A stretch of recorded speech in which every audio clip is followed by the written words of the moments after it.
for she loved him, so that she could not believe he could be as cruel as this unless he were quite mad.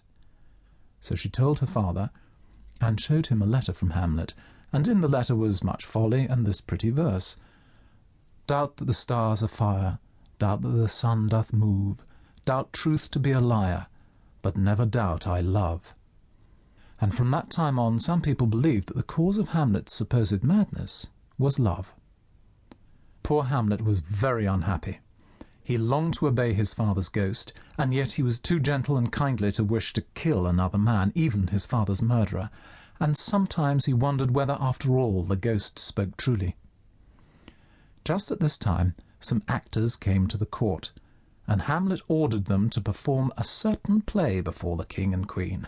Now, this play was the story of a man who had been murdered in his garden by a near relation, who afterwards married the dead man's wife. You may imagine the feelings of the wicked king as he sat on his throne with the queen beside him and all his court around, and saw acted on the stage the very wickedness that he himself had done.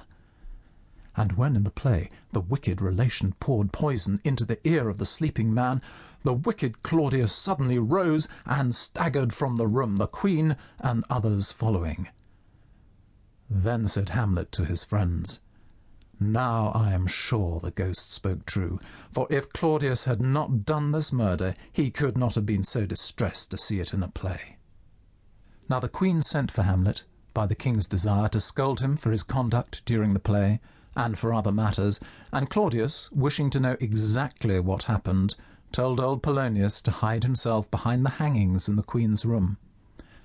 And as they talked, the queen got frightened at Hamlet's rough, strange words, and cried for help, and Polonius behind the curtain cried out too.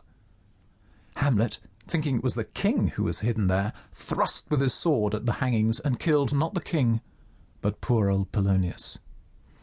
So now Hamlet had offended his uncle and his mother, and by bad luck killed his true love's father. "Oh, what a rash and bloody deed is this!" cried the queen.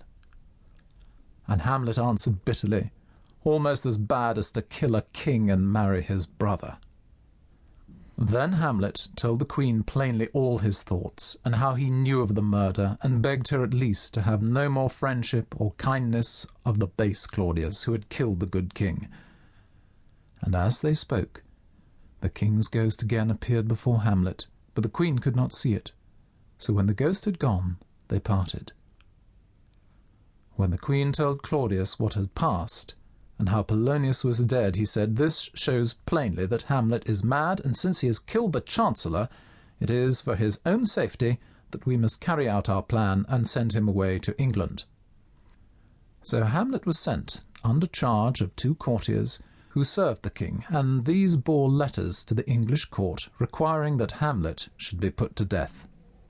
But Hamlet had the good sense to find these letters and exchange them with others instead, with the names of the 2 courtiers who were so ready to betray him.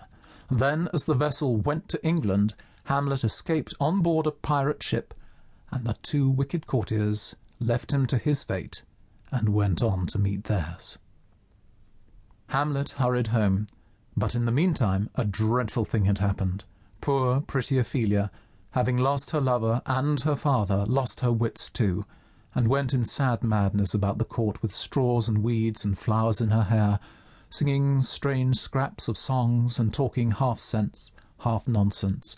And one day, coming to a stream where willows grew, she tried to hang a flowery garland on a willow, slipped, and fell into the water with all her flowers, and so died. And Hamlet had loved her, though his plan of pretending to be mad had made him hide it. And when he came back, he found the king and queen and the court weeping at the funeral of his dear love, Ophelia. Ophelia's brother, Laertes, had also come to court to ask justice for the death of his father, old Polonius, and now, wild with grief, he leaped into his sister's grave to clasp her in his arms once more. "I loved her more than 40,000 brothers," cried Hamlet, and leapt into the grave after him, and they fought till they were parted. Afterwards, Hamlet begged Laertes to forgive him. "I couldn't